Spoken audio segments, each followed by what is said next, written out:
Je me présente, Adrien Janel, je suis le cofondateur du groupe Effort.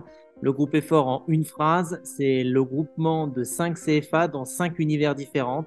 Un dans la cybersécurité et l'IT, un autre dans l'univers du sport, le troisième dans le monde de la formation, le quatrième dans le tertiaire et le cinquième dans tout ce qui est restauration et hôtellerie. Nous, on recherche à embaucher, à recruter et à former pour nos commanditaires qui sont des chefs d'entreprise, des partenaires, tout simplement qui recherchent. On a plusieurs recherches dans différents métiers, la cybersécurité, dans l'IT. On a des recherches dans le monde du sport. Je vous donne un exemple concret, le CSP Limoges recherche aujourd'hui. On a des entreprises sur le secteur de Vienne, des entreprises sur le secteur de Reims, de Paris. On est dans toute la France.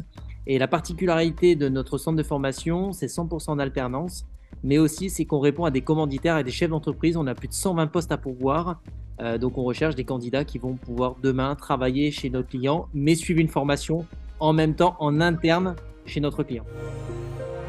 Les trois mots, c'est l'innovation, à travers la pédagogie, à travers le contenu, à travers le rythme, parce qu'on est sur des formats en distanciel, on est sur des formats une journée par semaine en moyenne, où on n'est pas sur des 2 semaines. La deuxième chose, c'est sur la performance à travers nos résultats, la performance à travers nos intervenants, où aujourd'hui on s'entoure d'experts, que ce soit sur des DSI comme Cyril Elsen, que ce soit des Luka Karabatic, des Michael Zezé, que ce soit des formateurs comme Christophe Torella.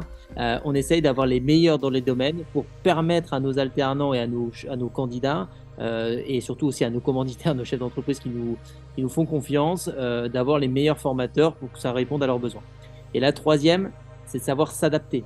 En fait, s'adapter pourquoi? C'est de répondre à des formations, tout simplement de produire des formations, produire du contenu. On a des directeurs pédagogiques, on a des rédacteurs de contenu, on a des formateurs référents qui doivent être tout le temps dans l'innovation, tout le temps dans la performance et qui doivent aussi savoir s'adapter aux besoins de demain, c'est-à-dire aux futurs métiers.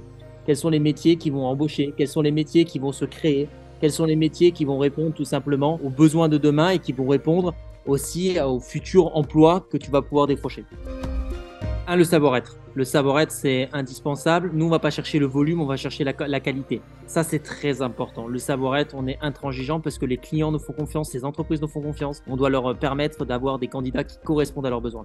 Et la deuxième chose qu'on vous demande, c'est la persévérance. Pourquoi la persévérance? Parce que c'est savoir s'adapter, c'est savoir se dépasser et c'est savoir sortir de sa zone de confort. Dans nos formations, on a un vrai travail sur le développement personnel. Et c'est pour ça qu'on travaille beaucoup. On a des modules supplémentaires comme la synergologie, la PNL, le développement personnel sur toutes nos formations parce qu'on est dans un système organisationnel où on a de l'humain, on n'a pas que des machines, donc il faut savoir communiquer, il faut savoir collaborer, il faut savoir convaincre et c'est indispensable pour réussir.